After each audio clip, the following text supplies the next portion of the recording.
Pomona and Vertumnus.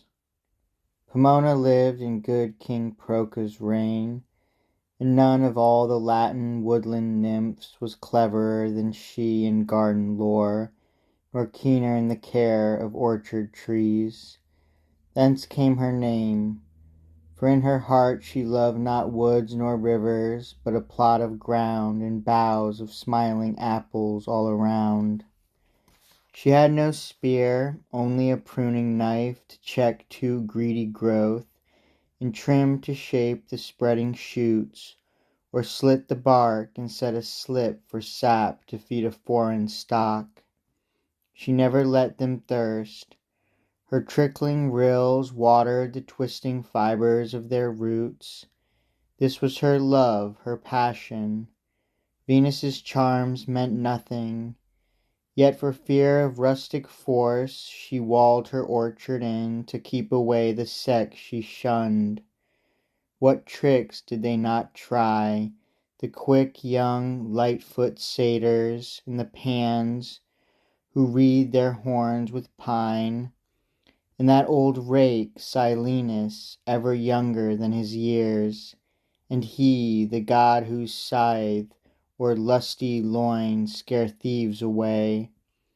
What did they all not try to win her love? And one loved more than all, Vertumnus, but he found no better luck. Dressed up as a tough reaper, many a time he brought a sack of wheat, and looked the part. Often, a band of hay tied round his brow, he might have come from tossing the cut grass, or in his gnarled fist wielding a big stick. You'd swear he'd just unyoked his weary ox.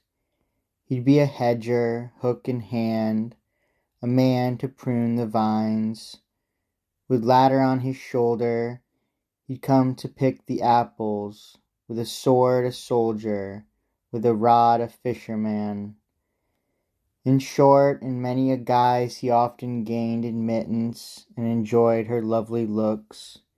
Indeed, one day, wearing a pretty bonnet above a fringe of grey, and leaning on a stick like some old crone, he went inside her garden, and admired the fruit, and praised the gardener too.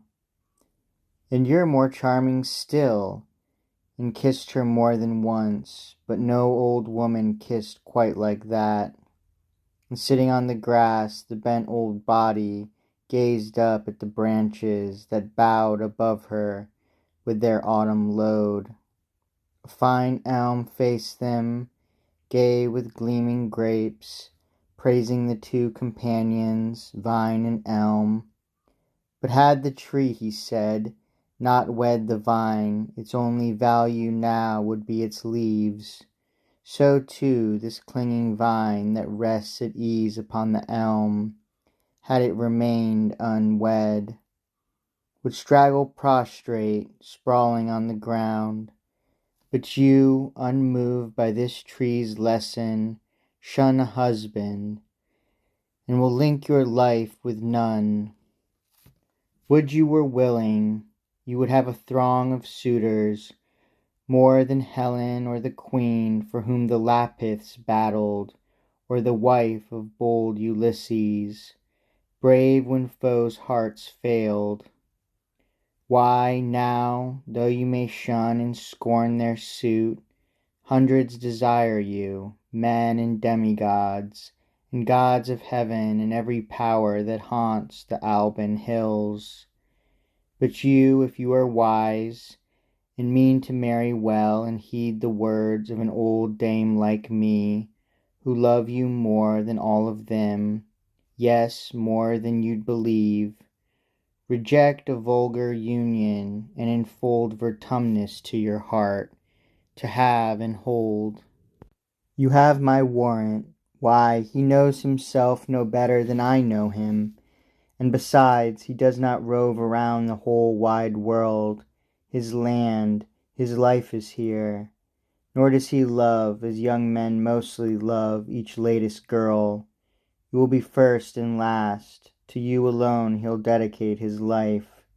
Consider, too, he's young and has a gift of natural grace, and skill to change to any shape that suits. Name any shape, name all, that shape he'll be. Your tastes, too, are the same. Of all your crop he takes the first fruits and enjoys your gifts. But now it's not the apples from your trees he longs for, nor the tender juicy plants your garden grows. He only longs for you. Pity his passion. Think that through my lips he pleads in person for his heart's desire.